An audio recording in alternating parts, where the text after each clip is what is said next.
ሰላም የቼክ አሌክስ ቤተሰቦች፣ ዛሬ ይዤላችሁ የመጣሁት መረጃ ዓለምን ጉድ ያሰኘ ነው። ዶናልድ ትራምፕ ያው የምታውቋቸው አንድ ሙሉ ስልጣኔ ያጠፋለሁ ሲሉ የነበሩት ሰው ዛሬ በኢራን ጉዳይ አፈግፍገዋል። ወደ ጦርነት ተገባል ያሉት ትራምፕ በስተመጨረሻ ሰዓት ሀሳባቸውን ቀይረዋል።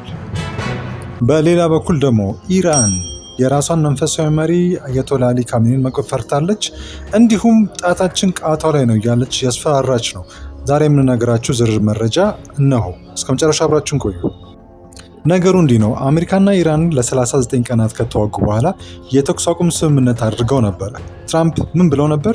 ኢራን ካልተደራደረች የኢራን ድልድዮችና የኤሌክትሪክ ማመንጫዎች አንድ በአንድ አውድማለሁ ብለው ፎክረው ነበር። የተኩስ አቁሙ ጊዜ ሊያልቅ ሰዓታት ሲቀሩ ግን ኢራን በግትርነቷ ቀጥላለች። አሜሪካ በሆርሙዝ ወደቦቻችን ላይ የጣለችውን እገዳ ሳታነሳ እግር አናነሳም፣ ጦርነት ከፈለጋችሁም ዝግጁ ነን ብላለች። ትራምፕ ታዲያ ምን አደረጉ? ወደ ጦርነትም አልገቡም። ይልቁንስ የተኩስ አቁም ጊዜውን አራዝሜያለሁ ብለዋል። በትሩዝ ሶሻል ሚዲያ ገጻቸው ላይ ደግሞ ኢራኖች ተከፋፍለዋል፣ ለዚህ ነው ያልተደራደሩ ሲሉ ጽፈዋል። የሆርሙዝ ሰርጥ ጉዳይ አሁን የሞትና ሽረት ጉዳይ ሆኗል። አሁን ደግሞ ወደ ቀጣዩና ወደ አደገኛው ዜና እንለፍ። ኢራን ቀልድ አላውቅም ብላለች። የኢራን ከፍተኛ የጦር አመራሮች ምን ሲሉ ዝተዋል? ጣታችን ቃታው ላይ ነው። ማዕከላዊ ዋና መስሪያ ቤት ቃል አቀባይ በግልጽ እንደተናገረው ደግሞ ኢራን ማንኛውንም ጥቃት ለመመከት 100% ዝግጁ ነች ሲሉ ተናግረዋል።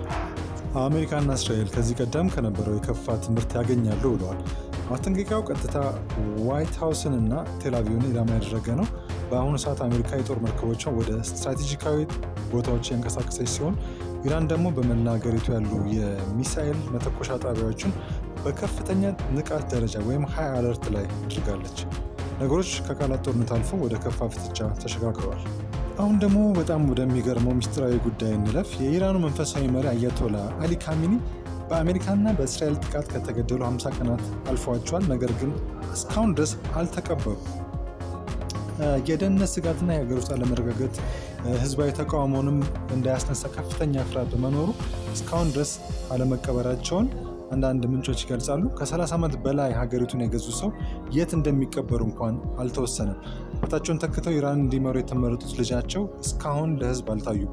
የኢራን ተቃዋሚዎች እንደሚሉት መንግስት የቀብሩ ስነስርዓት ወደ ጸረ መንግስት ተቃውሞ እንዳይቀየር ፈርቷል ብለዋል። ከዚህም አልፎ የእስራኤል ጥቃት በቀብሩ ስነስርዓት ላይ እንዳይፈጸም ስጋት አለ። ህዝቡ ትክክለኛ መረጃ እንዳያገኝም አሁንም ኢንተርኔት እገዳው እንደቀጠለ ነው ሲሉ ገልጸዋል። እንግዲህ የዓለም ፖለቲካ በዚህ ደረጃ ተወሳስቧል። ትራምፕ አፈገፈጉ ወይስ ስትራቴጂካዊ ውሳኔ ነው የወሰኑት? ኢራንስ መሪዋን ሳትቀብር እስከ መቼ ትዘልቃለች? እናንተ ምን ታስባላችሁ? ኮመንት ላይ ሀሳባችሁን ጻፉልኝ። ቪዲዮ ከተመቻችሁ ላይክ ማድረጋችሁ እንዳትረሱ። እንዲህ አይነት ትኩስና ታማኒ መረጃዎች በፍጥነት ለማግኘት ሰብስክራይብ አድርጋችሁ የደውል ምልክቷን ተጫኑ። ቼክ አሌክስ ነበር። በሌላ ቪዲዮ እስክንገናኝ ቻው።